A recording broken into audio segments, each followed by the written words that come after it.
My brother, Sudan has just claimed to have shot down a UAE aeroplane. This is fire right now. Sudan, this country, right? They've shot a UAE aeroplane. Why? Because they're accusing it of supplying weaponry to rebel groups. This is crazy stuff. What's up, everybody? I hope you're doing good. It's a beautiful day. Thank you very much for stopping. I know we don't talk a lot about Sudan, but you need to find out about Sudan.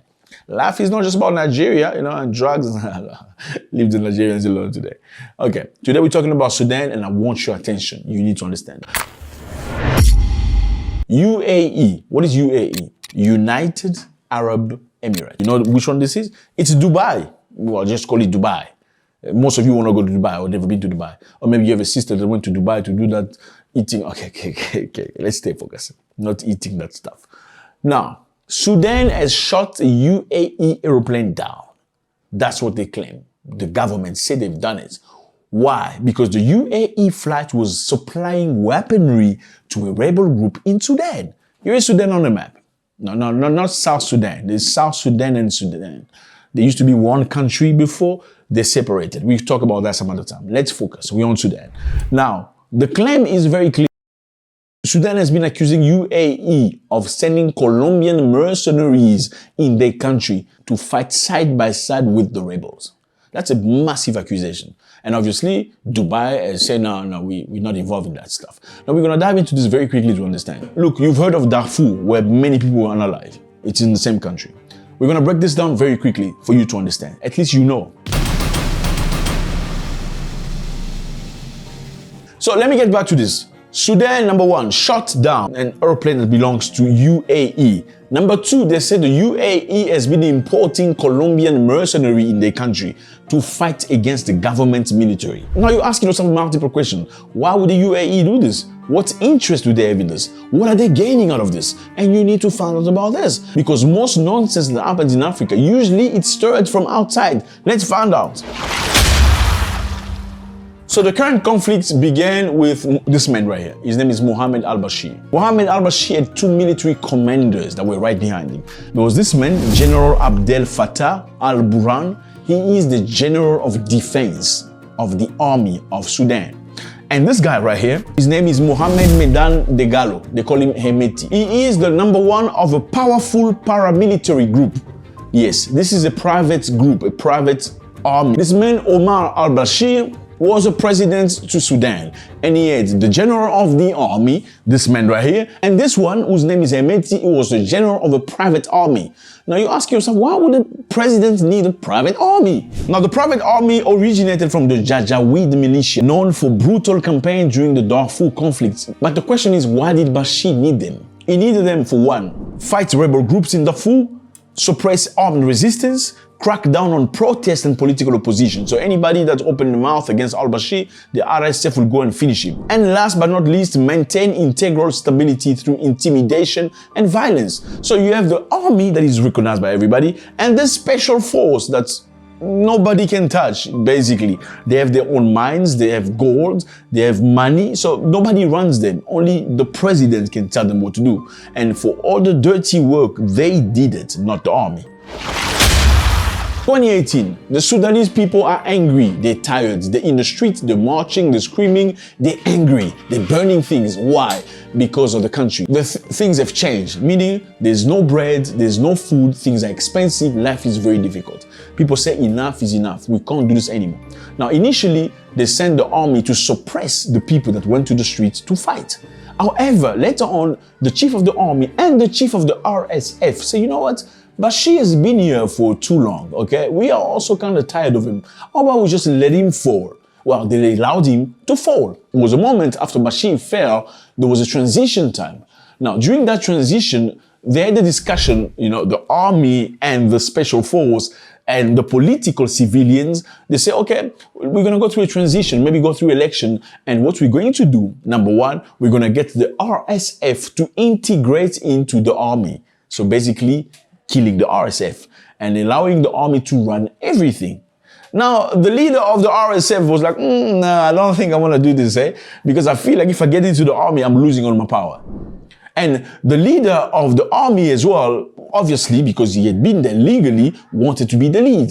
So they started fighting each other. That's where war broke out. So they have been fighting, and there's been accusation by the army, okay, the regular army, saying that the RSF is supported by Dubai. Let me just call it Dubai or whatever. Dubai is bringing the Colombian mercenary, number one, and also weaponry. They're giving them finances and many things. So Sudan, which is, let's say the army is considered as the government, accusing Dubai of financing the rebels who are ruthless with weapons, fundings, and mercenaries to win the war because they've been unaliving each other really bad. How do they accuse UAE of sending weapons to the rebels? Well, they say UAE, they've established NGOs in Chad. You see the map? You see Sudan, see Chad. They've established NGOs in Chad. And it's through these fake NGOs that they're funneling weapons. That's what Sudan says. Now you get to the point, fellas. You're asking yourself, why would UAE get involved in something in Africa? What interest do they have? Why would they go to the length of bringing Colombian mercenaries to the level of thousands into a country that's far away? Well, we're going to find out about that. Sudan's gold industry, the gold trade which sustains much of Sudan's civil war, is largely channeled through UAE, benefiting both the army and the paramilitary. Now, you understand. Gold from Sudan. Yes, Sudan was known for oil back in time until they separated into two countries. Well, the oil was in the south of Sudan. You can see the map. The south of Sudan had the oil. But when they slashed the country into two, the south became another country. That's when the north discovered all the gold that they had as well. That gold from Sudan is majorly sold in UAE. And that's very beneficial for them.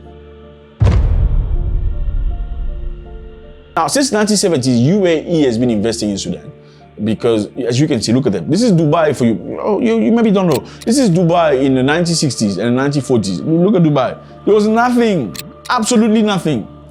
Now look at Dubai, how it's progressed. Look at this picture. Look at this picture. Yes. Now, what do they use? They use the only thing God gave them. What? Oil. They use brute oil, crude oil to develop the country. Look at this country. This is Holland. Right? I know Holland went all over the place, but Holland has developed using what? Milk. Okay, I know some of you go, Holland went to Africa to go take that down. They use milk. They don't go to Africa anymore. You have all the African stuff. What are you doing with your countries? You have all the gold and the diamonds. You're doing nothing. Holland developed with milk. Well, Africans have lithium, cobalt, uranium, you name it. But what are they doing with it? Question mark. The agricultural investment. Dubai was a dry country. It still is up until now. They don't have arable land. So they invested a lot of money into Sudan, where they get a lot of their food. Sudan helps fulfill UAE's food demand as UAE imports 90% of its food due to limited arable land and water scarcity.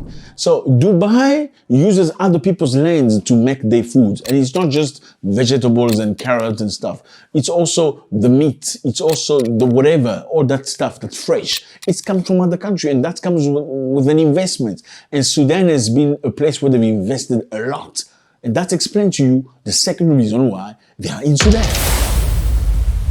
Well, financial control is also one very important thing to look into right now, because the banking sector in Sudan was underdeveloped due to a long-standing sanction, because Sudan was sanctioned for a long time and it was isolated.